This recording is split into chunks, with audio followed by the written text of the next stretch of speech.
Okay, as promised, I'm trying to go into as much detail as I can with this wiring harness.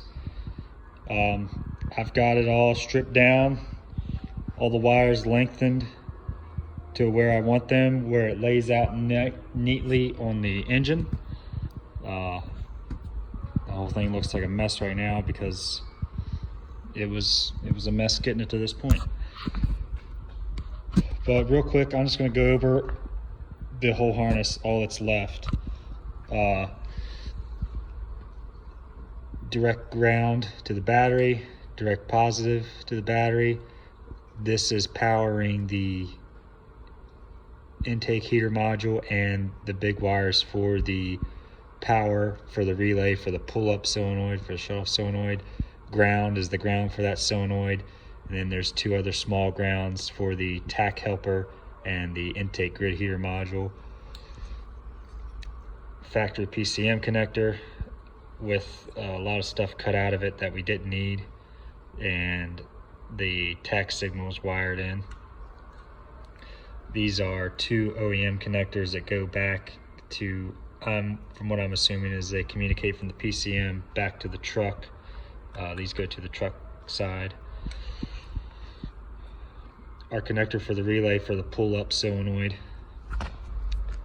This is a spade terminal I put in. I robbed our crank signal from the wire going to the starter solenoid, and I just put a spade terminal in there to make the engine harness be able to come completely away from the truck.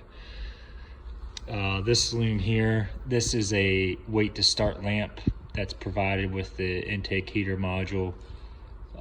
This will run into the cab. This green wire here,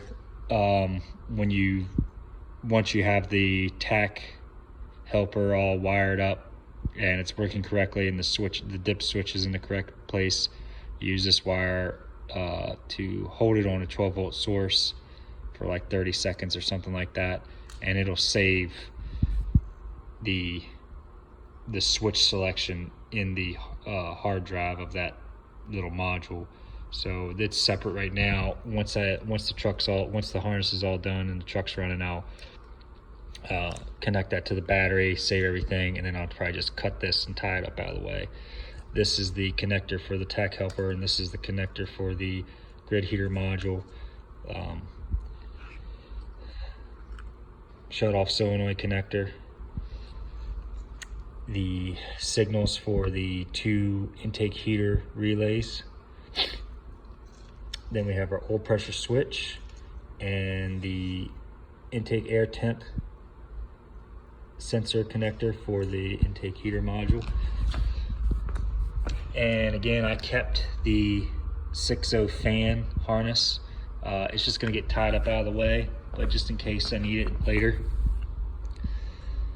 This is the tach. Then we have coolant temperature. Then oil temperature, which is actually in the coolant temp port. That's where DCS wanted it.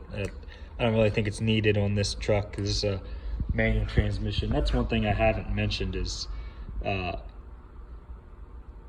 this harness would more than likely be different for an automatic truck.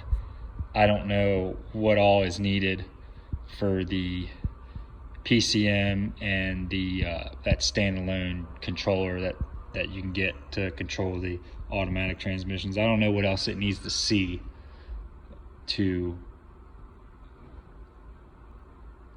you know, control the shifts of the transmission. So this is for a straight stick manual truck. So oil temp. Then we have an AC pressure switch. This is the going to the voltage regulator on the alternator. This is our alternator output, which goes back to the passenger side battery. And then the AC clutch, which we had to tie in the Dodge pigtails. We're using a Dodge compressor. But the Ford compressor, there's no pigtail on the compressor side. It just plugs right in behind the clutch there, and so there's no way to get to it, get it out and make a pigtail out of it. So I just converted it over to the Dodge since I had the pigtail for that because I have a wrecked truck. So now I'm gonna put all this stuff in loom, try to make it look as neat as possible, put it back on the truck. Hopefully it all fits the same way. The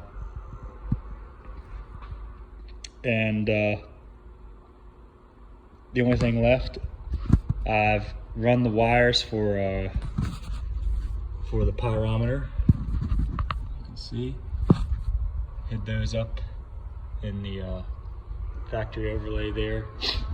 They're all running into the cab, and also our manual boost gauge.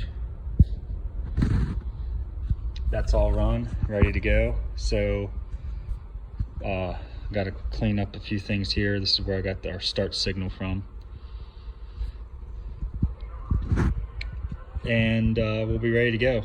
Fire this thing back up and put the batteries back in, fire it up for the last time, and it should be permanent at this point. We've got our drive shafts back. That was not cheap.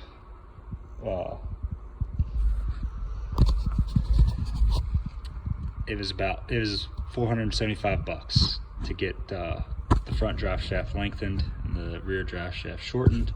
He did put new U-joints in every single joint, and they had to disassemble the cardan joint in order to put on this balancer. So I think a little bit of that was labor, and then parts for these U-joints. They're spicer joints, which is good. That's what I would have wanted.